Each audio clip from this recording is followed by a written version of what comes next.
Fractal Enigma Audio Previews and Stories presents Maple and Moth by Ames Willow. Chapter 1. The fairy lights were going to be perfect. Aiden Parker stood on the stepladder in the front window of Maple and Moth, a tangle of copper wire and tiny glass bulbs draped over his shoulders like a glittering scarf. His breath fogged in the cold air. The ancient radiator was losing its battle against December, but he barely noticed. He was too busy imagining how this would look once the sun set. Warm, inviting, magical. The kind of window display that made people stop, smile, and think, I want to go in there. The kind of thing that would prove to everyone back in Boston, to his parents, to his former boss, to himself, that he hadn't made a mistake. He wound another strand around the vintage wooden ladder he'd positioned as the display's centerpiece, then stepped back to assess.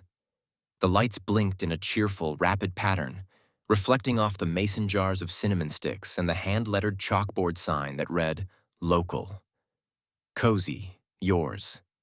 It was a little much, maybe, but much was kind of his brand. Through the window, Main Street stretched out in postcard-perfect Vermontness.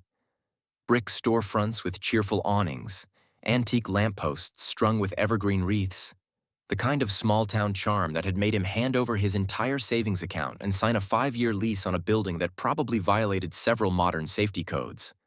The shop smelled like fresh paint, coffee beans, and cinnamon, exactly as he'd planned. Everything was coming together. His gaze drifted to the shop next door. Lawson's Hardware and Supply. It looked like it had been there since the town was founded. All dark wood, institutional green paint, and a window display that could generously be described as functional. A handwritten sign advertised snow shovels. Another promoted rock salt. There were no fairy lights, no aesthetic, no joy.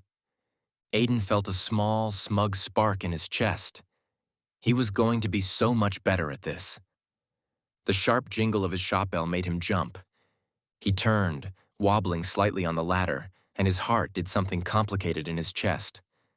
The man standing in his doorway was imposing. That was the word.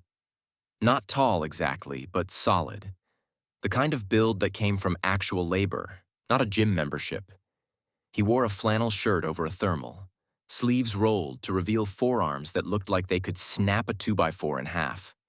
His beard had just enough salt and pepper to suggest he was older than Aiden, but not old. 40, maybe? The lines around his eyes said he'd spent a lot of time squinting into the sun or frowning at incompetence. Right now, he was squinting at the fairy lights. Aiden's voice came out higher than he'd intended. Hi, can I help you? The man's gaze flicked from the lights to Aiden, and there was something deeply unimpressed in his warm brown eyes. When he spoke, his voice was a low, gravelly rumble, like distant thunder or old wood settling. You're giving my saw blades a headache. Aiden blinked. What? The man nodded at the window. The lights, they're flashing into my shop. It's like working inside a disco ball. Oh. Aiden's excitement deflated like a punctured balloon. Oh, I wasn't trying to… It's a fire hazard, the man continued, his tone flat and practical. All those bulbs on one extension cord. Old building like this, you're asking for trouble. Aiden's face went hot. He scrambled off the ladder, nearly tripping over the bottom rung, and had to grab the window frame to steady himself. Sorry, I didn't think I can turn them down, or… But the man was already turning to leave.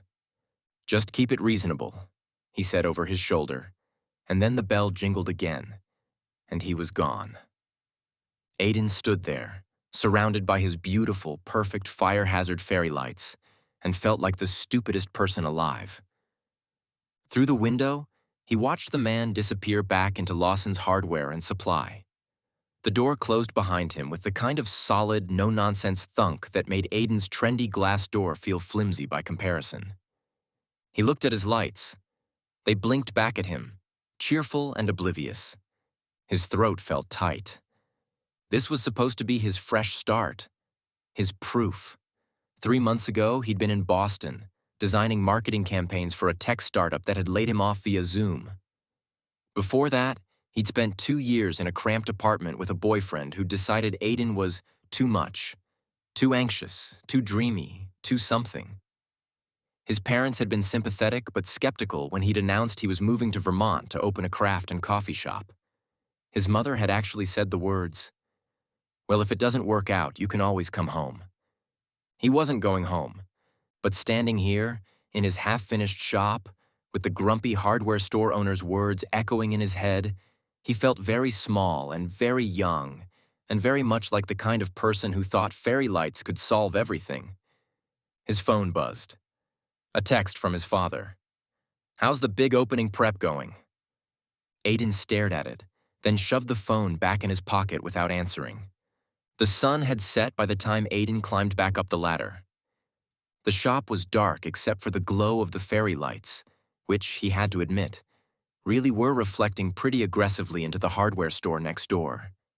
He could see the effect through the glass. Flickering, insistent, impossible to ignore. Shit. He started unwinding the strands, his fingers clumsy with cold and frustration. The copper wire caught on the ladder rungs. One of the bulbs popped with a sad little tink and went dark. He cursed under his breath. This was supposed to be his thing, his vision. He'd spent weeks planning this window display, sketching it out in his moleskin notebook, researching the exact warm white color temperature that would feel cozy without being clinical. He'd imagined people walking by, stopping, pulling out their phones to take pictures. Hashtag #ShopLocal. Hashtag Vermont Vibes. Hashtag Maple and Moth. Instead, he'd annoyed the one person in town who actually seemed to know what he was doing. Aiden sat down on the ladder, the fairy lights pooling in his lap like a defeated Christmas decoration. The shop smelled good, at least. The coffee beans he'd scattered in decorative bowls were doing their job.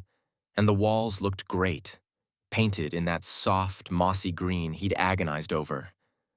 The shelves were stocked with hand-poured candles and locally made ceramics and all the other carefully curated things he'd convinced himself people in a small Vermont town would want. But what if they didn't? What if his mother was right, and he was just playing at this, and in 6 months he'd be back in Boston, sleeping in his childhood bedroom, fielding pitying looks from everyone who'd watched him fail? His chest felt tight. He pulled out his phone and opened Instagram. His last post, a photo of the shop's exterior with the caption, "Dreams take work, but they're worth it," had 63 likes. His friend Mara from design school had commented, "Obsessed, can't wait to visit." But she'd said the same thing when he'd moved in with his ex, and she'd never actually made the trip. Aiden closed the app. Through the window, he could see Main Street settling into evening. The antique lampposts glowed softly, their wreaths swaying in the wind. A couple walked by, bundled in matching scarves, laughing about something. They didn't even glance at his shop. He looked at the fairy lights in his lap, then at the window, then at Lawson's Hardware and Supply. The lights were off now. The man, his new nemesis apparently, had gone home. Aiden stood up, his legs stiff, and started winding the lights back onto their spool. He'd use them somewhere else. Somewhere less aggressive. Maybe draped over the coffee bar, or in the back corner where they'd add ambiance without declaring war. He wasn't giving up. He was compromising. That was different. By the time he finished, it was nearly 9 o'clock. His hands were cramping, and he was pretty sure he'd skipped both lunch and dinner.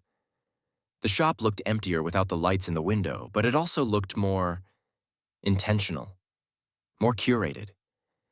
He told himself that was a good thing. He grabbed his coat and scarf, both thrifted, both chosen for their cozy New England aesthetic, and locked up. Main Street was quiet now, just the hiss of wind through the bare trees and the distant rumble of a snowplow. The temperature had dropped hard, that bone-deep cold that made his breath visible in sharp puffs. He glanced at Lawson's Hardware and Supply one more time. The building was dark, solid, utterly indifferent to his existence. Tomorrow, Aiden muttered to himself, pulling his scarf tighter. Tomorrow will be better. He wasn't sure he believed it, but he had to try.